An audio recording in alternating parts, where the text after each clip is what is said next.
हाथरस भगदड़ मामले में सीएम योगी ने बड़ा एक्शन लिया है। योगी सरकार ने कड़ी कार्रवाई करते हुए सिकंदराबाद के एसडीएम, सीओ और तहसीलदार समेत 6 लोगों को सस्पेंड कर दिया है। इनमें चौकी इंचार्ज कचौड़ा और चौकी इंचार्ज पोरा भी शामिल है। हादसे के 1 हफ्ते के अंदर एसआईटी ने 300 पन्नों की जांच रिपोर्ट शासन को भेजी थी। इस रिपोर्ट में हादसे के लिए प्रशासन और आयोजकों को जिम्मेदार बताया गया है। रिपोर्ट में कहीं भी बाबा नारायण साकार हरि उर्फ भोले बाबा का नाम नहीं है, यानी जिला प्रशासन की तरफ से एसआईटी ने बाबा को एक तरीके से क्लीन चिट दे दी।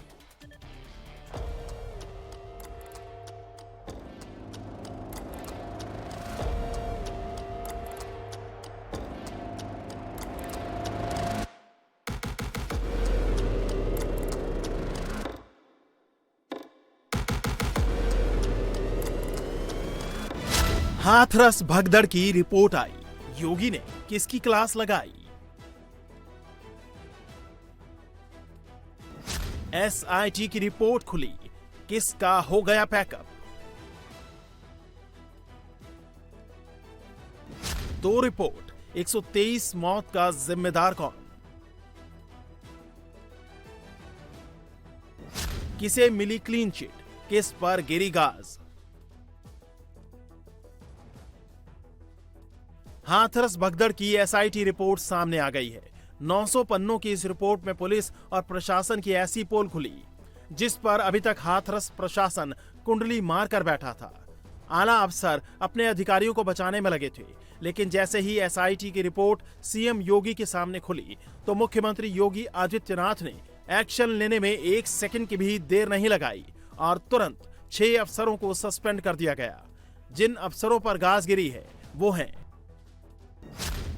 एसडीएम रविंद्र कुमार, मौके पर मौजूद, भीड़ बढ़ने पर कोई कदम नहीं उठाया।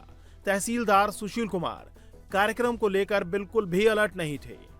सीओ आनंद कुमार, एलआईयू की रिपोर्ट को नजरअंदाज किया। सिकंदराबाद के इंस्पेक्टर आशीष कुमार, भीड़ बढ़ने पर सुरक्षा को लेकर गंभीर नहीं हुए। चौकी इंचार्ज कचौरा मनवीर सिंह, सीनियर अफसरों को समय पर जानकारी नहीं दी। पारा चौकी इंचार्ज ब्रजेश पांडे ड्यूटी के दौरान एक्टिव भूमिका में नहीं दिखे। एसआई रिपोर्ट में इन अफसरों की भूमिका को लेकर सवाल उठाए गए हैं।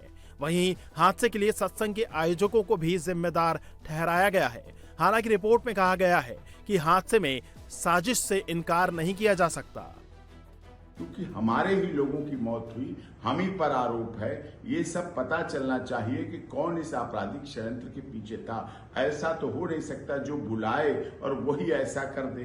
लेकिन दुखद घटना हुई है, इस बात की भावना के साथ सभी लोग मिलके, समय वक्त है, कठिन वक्त है, और उस कठिन को समय को आगे बढ़ाने के लिए जिससे कि ये सब कुछ न्याय हित में हो सके। एक्सेस टू जस्टिस बहरहाल तभी मिलेगा जब न्याय की पराकाष्ठा पे आप उसमें शामिल होंगे। और हमें जो भी कार्रवाई हुई है आज एसआईटी के द्वारा, जो रिपोर्ट पेश की गई है माननीय मुख्यमंत्री जी को द्वारा, जो एक्शन हुआ है, जो भी हुआ है, हम उनकी किसी भी कार्रवाई को, पूरी कार्रवाई जो भी है, हम उससे सहमत हैं, मानते हैं, इस बात को भरोसा करते हैं, विश्वास करते हैं, और इस बात को सारे फॉलोअर्स, अनुयायी भी मानते हैं। एसआईटी की रिपोर्ट सामने आने के बाद अफसरों पर तो गाज गिर गई है, लेकिन हैरानी की बात यह है कि रिपोर्ट में कहीं भी बाबा सूरजपाल उर्फ नारायण साकार हरि का जिक्र नहीं है। यानी जिला प्रशासन के बाद एसआईटी भी बाबा साकार हरि को क्लीन चिट देती नजर आई। उसका नाम एफआईआर में भी नहीं है। एसआईटी ने यह रिपोर्ट 150 अफसरों, कर्मचारी और पीड़ित परिवारों के बयान दर्ज करके तैयार की है, जिसमें आयोजकों पर भी गंभीर आरोप लगाए गए हैं। रिपोर्ट में कहा गया है कि आयोजकों ने तथ्यों को छिपाकर कार्यक्रम की अनुमति ली। आयोजकों ने पुलिस के साथ दुर्व्यवहार किया। पुलिस को कार्यक्रम स्थल पर निरीक्षण से रोकने का प्रयास किया। हादसे के बाद आयोजक मंडल के सदस्य घटनास्थल से भाग गए। यानी लापरवाही अफसरों और आयोजकों दोनों से हुई, जिसका नतीजा यह हुआ कि 120 से ज्यादा लोगों की दर्दनाक मौत हो गई। वहीं एसआईटी की रिपोर्ट आने के बाद विपक्ष सरकार पर हमलावर है। विपक्ष का आरोप है कि सरकार मुख्य आरोपियों को बचाने में लगी है। वहीं सरकार का दावा है कि हर दोषी को सजा होगी। कि जांच जो आई है कमेटी की, ये पूरी तरीके से मैं समझता हूं कि ये जिन जिन लोगों पर कार्रवाई होनी चाहिए उस पर बड़े लोगों को बचाया गया, छोटे लोगों पर कार्रवाई हुई है। इसमें जो प्रमुख लोग रहे हैं, जो भी इसमें लोग हैं, उनको सबके ऊपर कार्रवाई होनी चाहिए, चाहे वो एम्बुलेंस उपस्थित नहीं हुई, किसकी वो काम करने की तरीके, वो सीएमओ, डॉक्टर्स, जो वहाँ के उसमें जिन्होंने परमिशन लेने में जो उसमें शामिल लोग थे, उनके ऊपर कार्रवाई नहीं की गई, केवल छोटे अधिकारियों पर कार्रवाई हुई। उसमें भी जितने भी लोग हैं सबके ऊपर कार्रवाई होनी चाहिए, सबको जेल भेजना चाहिए। रिपोर्ट आ गई है। पहले दिन से ही माननीय मुख्यमंत्री जी ने कहा है जो भी दोषी होगा उसके खिलाफ सख्त से सख्त कार्रवाई करेंगे। अब हम सब लोगों को इंतजार करना चाहिए। रिपोर्ट आ गई है और बिल्कुल कार्रवाई होगी। किसी को भी छोड़ने का कोई सवाल ही नहीं है, किसी के खिलाफ कोई नरमी बरतने का कोई सवाल नहीं है।